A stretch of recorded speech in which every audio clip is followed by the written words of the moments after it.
Family and fellow soldiers, I'm the professor, and this is the moment of truth. Is it true that on shoots, you're sometimes checking your phone to see what the stock market's doing? Yeah. Any stocks in particular? I own Tesla. Tesla? Yeah, I'm a huge fan of Elon Musk's, and I think he's got the most incredibly forward-thinking ideas about where we can go technologically. He's, what he's done is nobody else has ever done. He's landed a rocket ship, so it's reusable. You know what a feat that is? Now we're taking off, we're going to be going to Mars, delivering stuff to people who are going to be settling there, just like they settled the Old West, and bringing those ships back and landing them and reloading them. What you just saw was an interview with Morgan Freeman. Now, this interview was made in September of 2016 during the dying days of the Obama White House. So Morgan Freeman was saying that he loves Elon Musk. I guess that must be because Tesla's stock had gone up so much. And of course, it was only just starting its ascent. According to white media reports, Tesla's stock that Freeman bought in 2016 would now be worth 3,000 times its original value. Not a bad return on investment. We'll have to wait to see what's changed since he began giving Nazi salutes and encouraging far-right German political parties to move on from the Holocaust. And of course, for the obvious dimwits who might try to claim, well, you don't know that what he was doing was a Nazi salute. Sure, you may have a point. Maybe in the middle of a convention hall when he was giving a speech, he decided to start hailing a cab, right? Yeah, that makes much more sense. Morgan Freeman's acting as if he didn't know all this about his new bestie. Now, of course, this was 2016, and either he didn't know about Elon Musk's bigotry back then, or he just didn't care. One's the same as the other. Like all of these clout-chasing wannabe socialites, to them, fame is more important than morality, because that's the game they play. This is why all these Negro celebrities find it so easy to be bumping elbows with and going to parties hosted by or in the honor of all of these racists. Doesn't matter if it's some studio executive who they know is bigoted as hell, they'll still show up on the cheese and croissant party circuit. And of course, they gotta make sure to show up for the parties up in the Hollywood Hills. You know how it is, you gotta see and be seen. It doesn't matter what the bigot in question may have done against them personally. What matters is that you're on the inside, and the cult of fame hasn't left you behind.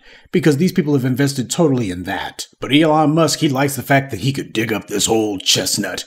Look at this, Morgan Freeman is saying that he loves me. See, this means that you people can't claim that I'm a racist.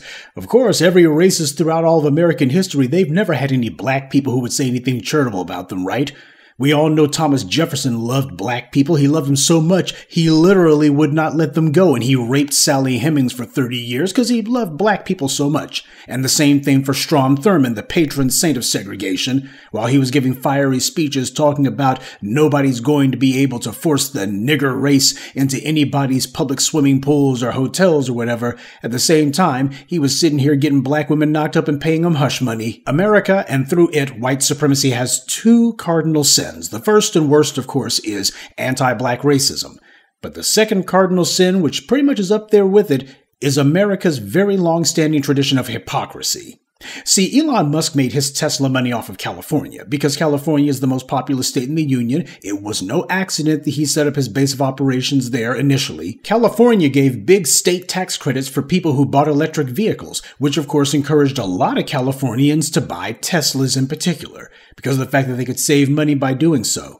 Historically, California has prided itself on being at the forefront of environmental regulations, particularly as it relates to cars. And because of the fact that California is the largest car market in America, they essentially kind of run the auto industry in America. If they say, hey, in order to sell this kind of car in California, you got to do X, Y, Z, the big auto manufacturers look and say, hey, we're doing it for the bulk of our cars being sold in California. We might as well go ahead and make it the standard for all of them.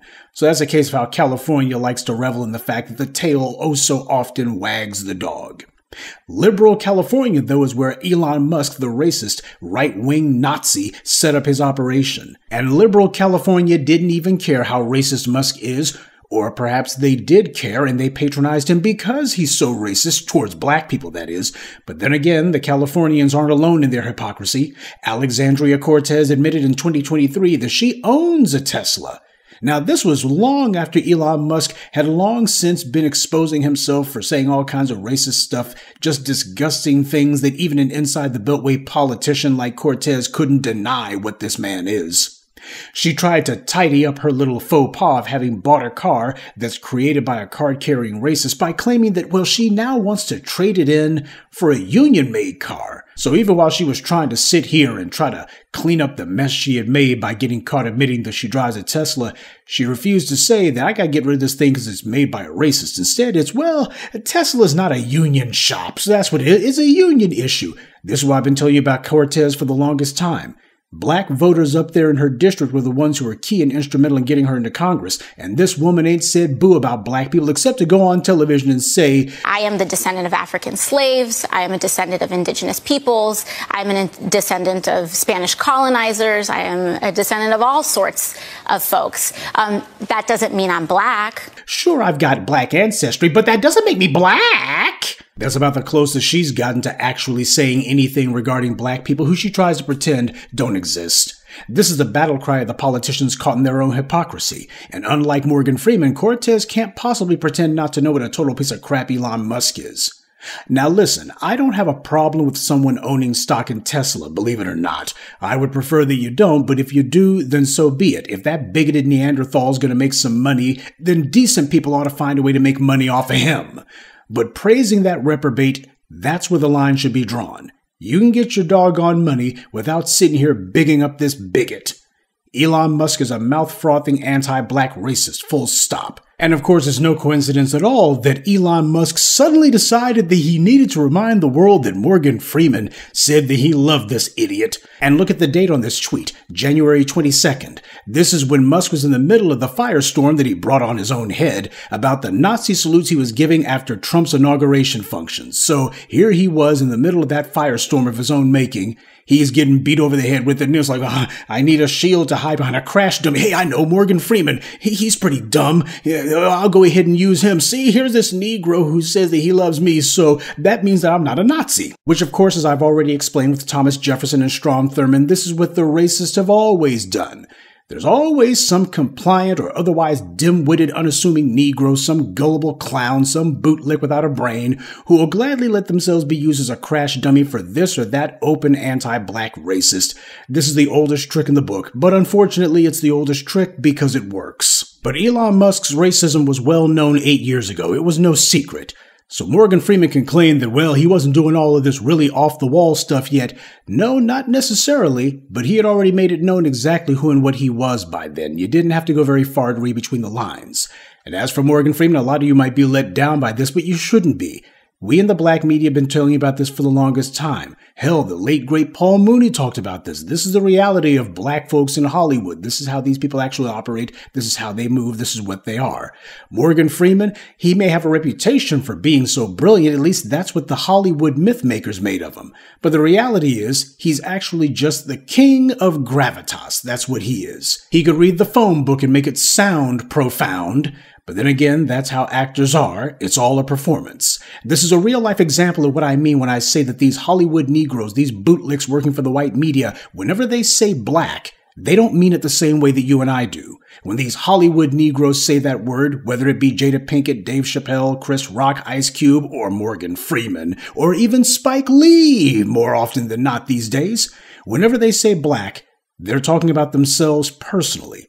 They're not talking about the black collective of people. They're not talking about you and me. They aren't talking about black people as a group. They're talking about themselves and themselves alone, because that's all they think about. Can you think of any white celebrity or politician who would ever brag about investing in a black businessman who had a history of saying disparaging or unpopular things about white people? If you had some black businessman who was saying those kind of things, you think anybody would be bragging about that? At least not from white society. Hell, can you think of any white celebrity or politician who brags about investing in a black person's company, period? They don't. Oh, sure, they'll say that they got themselves a black friend, but that's where they draw the line. Putting money into one of their ventures? I couldn't possibly.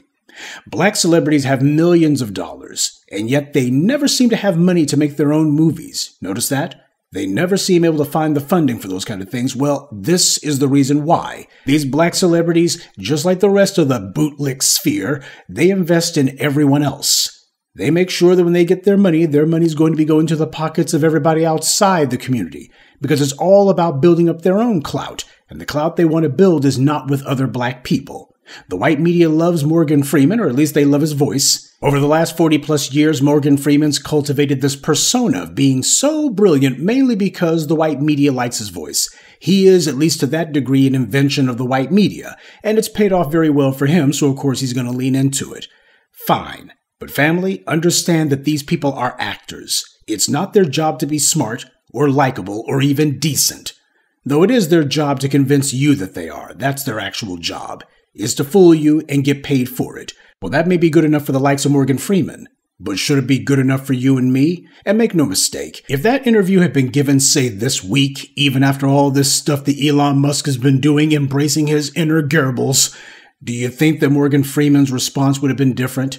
Oh, he might have toned it down somewhat. He might have worded it differently, but as far as the whole thing about loving Elon Musk, yeah, I mean, if you can't be brilliant yourself, you might as well go ahead and try to pretend as if you somehow like people who are supposed to be brilliant, but then again, you could choose somebody who actually is smart, and not a 2-bit professional BS artist like Phony Stark.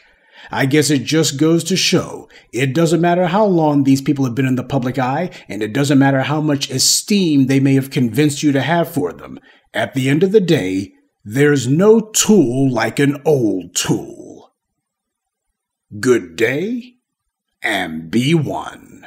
I'd like to take a moment to mention some of our contributors. Frederick Richburg, David Williams, Deborah Cooper, Bobby Williams, and Christopher Smith. Salute to them and thank you to everyone for listening, liking, and sharing this message. Black empowerment only exists because of you.